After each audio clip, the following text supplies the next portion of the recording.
Brilliance Audio presents The Test by Tawna Fenske, performed by Joe Arden and Virginia Rose.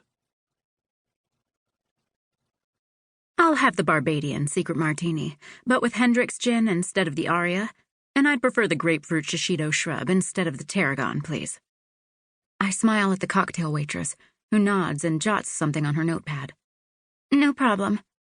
I know I'm fussy, I tell her in a half-conspiratorial, half-apologetic tone that wins more kindness from servers than my extra generous tips. But it's always fabulous when you make it that way. She gives me a friendly wink. Coming right up.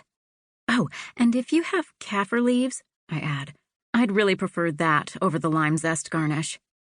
Jesus, Lisa. Across the table, my sister Cassie rolls her eyes. Are you ordering a cocktail or buying a luxury car?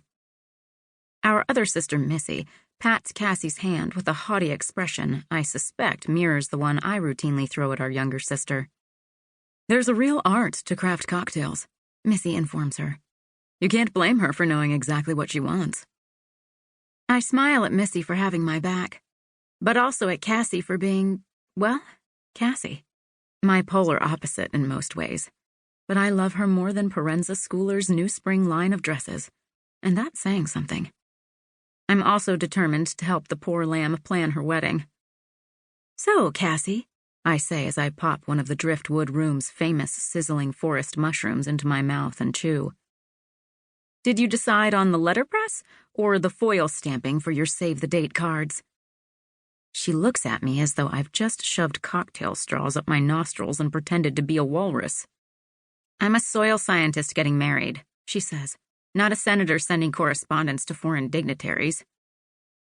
Her expression softens almost imperceptibly, and she exchanges a look with Missy. I'd bet my favorite pair of Louboutins that our older sister just stepped on her foot under the table, and I know why. I sigh and address the elephant in the room. I'm fine, you two. I don't mind wedding chit-chat. Please, it's been more than 6 months since Gary pulled the disappearing groom act. I'm better off without him, obviously. Obviously, they chorus, Cassie sounding more convinced than Missy. There's that look again. I ignore it and glance toward the bar, wondering what's taking so long for the drinks. Blocking my view of the bartender is a hulking figure in a black t-shirt, with tattoos covering both arms. I can't see his face, but his shoulders look like he spends his spare time bench-pressing SUVs. His ass is a work of art, too, like a chiseled piece of granite fitted with well-worn denim.